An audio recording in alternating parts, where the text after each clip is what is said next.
दोस्तों, अगर आप पहली बार यूपीपीसीएस देने जा रहे हो तो इस वीडियो को एंड तक देखिएगा, क्योंकि फर्स्ट अटेम्प्ट में सिलेक्शन या तो बहुत सिंपल होता है या तो बहुत ही कंफ्यूजिंग होता है। और जो एस्पिरेंट पहली बार में क्लियर करता है वो कुछ रूल फॉलो करता है, उस रूल को वो कभी कॉम्प्रोमाइज नहीं करता। इसी के साथ में मैं ये भी बताऊंगा कि मुझे क्या मदद की जिसकी वजह से मैं आराम से करते हुए चले गए, और क्या ऐसी कुछ 5 चीजें होती है जिसके ऊपर हम आज बात करेंगे, और क्या उस 5 चीजें के अलावा हम क्या ऐसा करेंगे जिसकी वजह से हमारा सिलेक्शन बहुत इजीली हो सके। जिसमें मैं सबसे पहला ये मानता हूं कि हमें एक तो सबको ये पता है कि सिलेबस क्या है, बुक क्या है, पीवाईक्यू क्या है, और DAW मतलब डेली आंसर राइटिंग कैसे करना, ये सबको पता है। कोई ऐसी यूनिक कोई चीज नहीं है। मैं ये भी बता सकता हूँ, हाँ डेली 1 लिखिए, फिर 2 लिखिए, फिर 3 लिखिए, ये सबको पता है और हर किसी को पता है। लेकिन पता क्या नहीं है, पता ये है कि लिमिटेड रिसोर्सेस अनलिमिटेड रिवीजन है। मतलब इसके कहने का मतलब मैंने एक बुक ली है, उस एक बुक को मैंने 100 बार पढ़ लिया है ना, ब्रूस ली बोलते हैं ना, अगर मैंने एक ही बुक को 100 बार पढ़ लिया तो मैं उससे ज्यादा रिटेंशन रखूंगा। ये एक टेक्निक होती है। और जो मेरी टेक्निक होती है, मैं यहाँ पे क्या करता हूं, मैं उस बुक के ऊपर डिपेंड होकर कोई टेस्ट दे दूंगा। ओके, अब टेस्ट देने का यही बेनिफिट होता है कि मुझे वो बुक आपसे ज्यादा तेजी से तैयार होगी। मतलब आपने उस बुक को 100 बार पढ़ा है, मैंने उसी बुक से 4 बार अलग अलग तरीके से टेस्ट दे दिया, मैं आपसे ज्यादा रिटेन करके रखूंगा। क्यों? क्योंकि मैंने टेस्ट में वहां पे लूप होल्स पे काम किया और आपने सब पे ऊपर काम किया है। तो कौन ज्यादा स्मार्ट होगा? नहीं होगा ऑब्वियसली, क्योंकि मैंने टेस्ट के ऊपर से काम किया है। तो एक ये तरीका। दूसरा तरीका होता है, अब मैंने टेस्ट तो दे दिया, टेस्ट से मेरे को लूप तो पता चल गया, अब मैं जब बुक पढ़ूंगा उस टेस्ट के ऊपर फोकस करूंगा ना, कि टेस्ट में मेरी ये गलती लिख ली थी, मैं बुक पढ़ते समय उस गलती को दोहराऊंगा नहीं।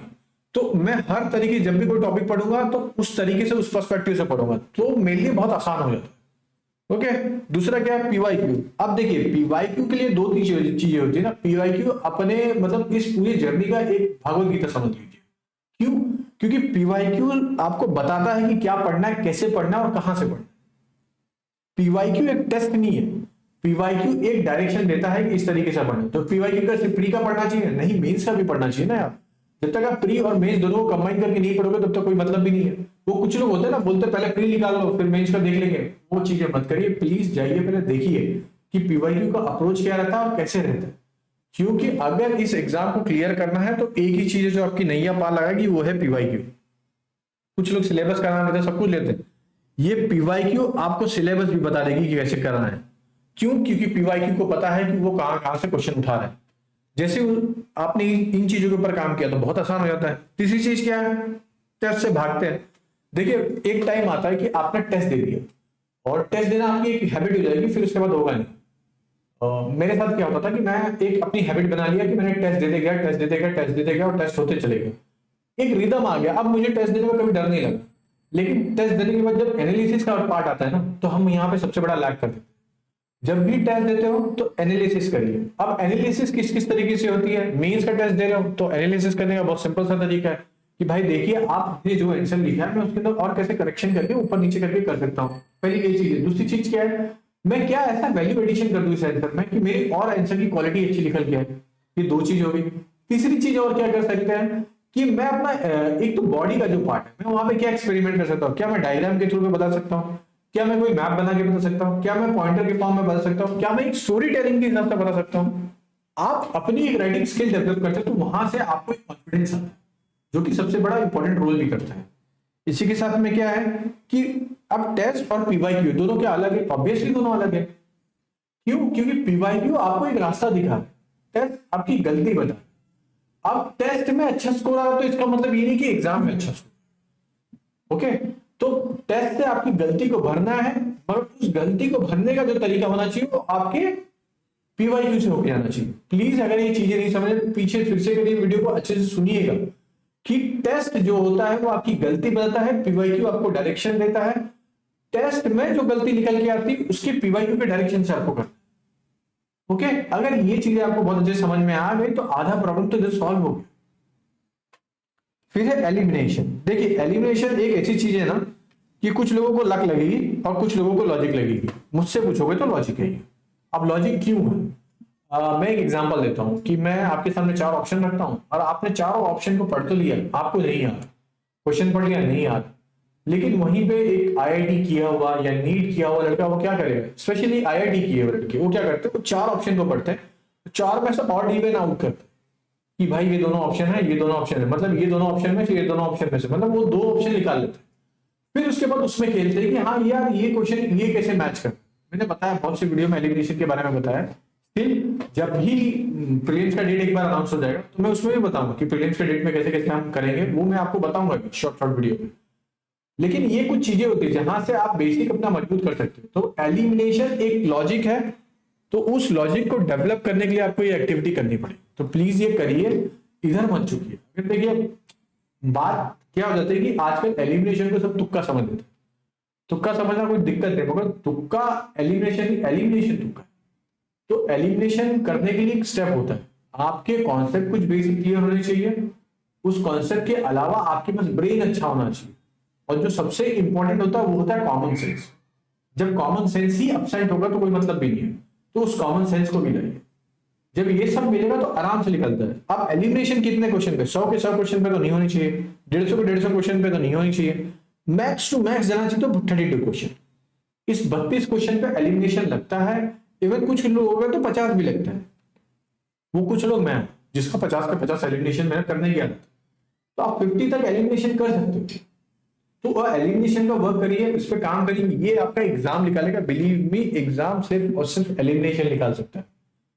पढ़ लो, दुनिया भर का पढ़ लो, नहीं लिख लेगा, बिल्कुल नहीं लिख लेगा। लेकिन एलिमिनेशन सीख के जाओगे तो निकल जाएगा और आपको भी नहीं पता चलेगा। आप ये दूसरे को बोलोगे यार पता नहीं मैंने ये मार दिया था गलती से और हो गया, सामने लोग लगेगा तुम झूठ बोल रहे हो, मगर वो झूठ नहीं होता, वो सच होता है ना। और कुछ लोग नॉलेज के, देखिए मैं एक चीज बता दूं, नॉलेज के बेस पे अगर आप क्लियर भी कर लिए मीन्स नहीं होगा क्लियर, बिलीव में नहीं होगा, क्योंकि आपने कभी कॉमन सेंस लगाया नहीं कोई चीज याद करने के लिए, कोई चीज समझने के लिए। जब मेंस का टॉपिक आएगा तो उस टाइम पे ये चीजें रिपीट हो जाती है। अब इसके बाद क्या, फर्स्ट अटेम्प्ट को क्या लाइट मत लो। कुछ कुछ लोग बोलते हैं ना कि मेरा भाई फर्स्ट अटेम्प्ट है, कोई ना निकल जाएगा तो अच्छी बात है, नहीं लिख लेगा तो मैं आगे देखूँ। अब ऐसे लोगों का क्या हो जाता है कि उनका निकलता ही नहीं, ना फर्स्ट निकलेगा ना सेकंड, और बिलीव मी फर्स्ट से कब लास्ट पे आ जाओगे ना पता नहीं चलेगा। तो इसके लिए अगर फर्स्ट अटेम्प्ट है ना तो उसको लास्ट अटेम्प्ट की तरह ट्रीट करिए, मेहनत करिए। वैसे ही नहीं हो रहा है रोइए, कुछ भी करिए, मगर पहले अटेम्प्ट में करना है। मैं आज भी हमारे बैच के स्टूडेंट से जब भी बात करता हूँ ना, तो उनके तरह इतनी इतनी ज्यादा डेडिकेशन लगती है कि वो सोते समय भी उसी टेस्ट के बारे में सोच रहे, उठते समय भी, मतलब ये डेडिकेशन होती है। आप उस डेडिकेशन को मैच नहीं कर पाओगे। क्यों? क्योंकि मैं जानता हूं अभी भी 90% लोग, देखने वाले लोग ऐसे रहेंगे जो अभी भी ये इंतजार करेंगे कि डेट आ जाए, और डेट आने से रही। और ये सब चीजें मत करिए, ये सब चीजें ही नुकसान करती है ना। दूसरी चीज क्या हो जाती है कि हमारा फर्स्ट अटेम्प्ट है, बुक सब पढ़ने लग जाते हैं, टेस्ट सब देने लग जाते हैं, पीवाईक्यू सब करने लग जाते हैं। और सबसे बड़ी बीमारी क्या है, मैं आज के टाइम पर बता दूं, टेलीग्राम। यहां से हम क्या करते हैं, पीडीएफ का कचरा बढ़ना चालू कर देते हैं। अब भर तो लिया हमने सब कचरा, इसके साथ में क्या फ्री वीडियो लेक्चर्स मिल जाते हैं कि ये क्लासेस का मिल जा रहा है, वो क्लासेस का मिल जा रहा है, मैंने सब कर लिया, उसके नोट्स भी बना लिया। भाई नहीं होता ना ऐसा कुछ। रिसोर्सेज बहुत मिल रहे हैं यूट्यूब पे, हर कोई आके बता के जा रहा है ये मेरा चैनल फॉलो कर लो, मैं ये आज से आपको ये पढ़ा दूंगा। देखिए एक सिंपल चीज बताता हूँ, आज के टाइम पे आपको पूरी यूट्यूब पे कोई चीजें फ्री नहीं मिलती, वो आपका रिटेंशन और वो आपका टाइम लेयर, ये करेंसी है पूरी यूट्यूब की।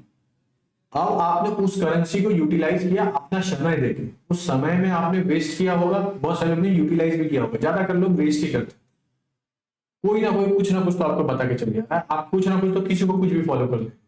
तो प्लीज मेरा पर्सनल सजेशन है, जब भी आप कोई यूट्यूब पे वीडियो देखते हो तो प्रोसेस करो कि वो बताना क्या चाह, किसी एक को ही फॉलो करो, मगर अच्छे से करो कि बताना क्या चाह। हर कोई अपनी तरफ से बेस्ट दे रहा है, लेकिन पढ़ते समय गाना सुनते हुए इस तरीके से पढ़े, सोते समय इस तरीके से पढ़े, 14 घंटा ऐसे पढ़े, भाई ये कोई मतलब ही नहीं है ये चीजों का। मैं बोलता आज आप 14 घंटा पढ़ लो, एग्जाम के 1 महीना पहले आपसे पढ़ाई नहीं जाएगा, क्या मतलब। आज आप 7 घंटा पढ़ लो, 8 घंटा पढ़ लो, एग्जाम के टाइम पे आप 14 घंटा, कौन सा बेस्ट ऑप्शन है? वो 14 घंटा होगा जो आप एग्जाम के टाइम पे, उससे एग्जाम निकालना इजी हो जाएगा। लेकिन हो क्या गया है कि मोटिवेशन इस तरीके से इंजेक्ट किया जाए कि जबरदस्ती ठूसा जा रहा है इंडेक्स हमारे अंदर, एकदम मतलब मोटिवेशन ऐसा ठूस दिया, नहीं हो जाएगा, ये नहीं वो नहीं, और ऐसे यही वीडियो चलते भी है। उसका रीजन भी यही होता है। इसलिए प्लीज अगर एग्जाम क्लियर करना है तो कुछ क्राइटेरिया फॉलो करिए। पीवाईक्यू उसमें से एक है, स्टैटिक बुक एक है, एनसीईआरटी एक है, ये सब चीजों के ऊपर फोकस करिए। टेस्ट दीजिए, टेस्ट से पता लगाइए, मगर वो सब चीजें करना नहीं है। इसके यहाँ पे रिसोर्सेज जो मिल रहा है टेलीग्राम पे, ये कर दूंगा मैं टेलीग्राम पे, वो बाकी फ्री वीडियो लेक्चर मिल जाएगा किसी का, यूट्यूब पे जाके कोई ना कोई कुछ तो आ ही जाएगा। एग्जाम का डेट आएगा तो वैसे बतेरे लोग आ जाएंगे एडवर्टाइज देने के लिए। मत करिए ऐसी चीजें। ऐसी चीजें सिर्फ साल पे साल बर्बाद करती है।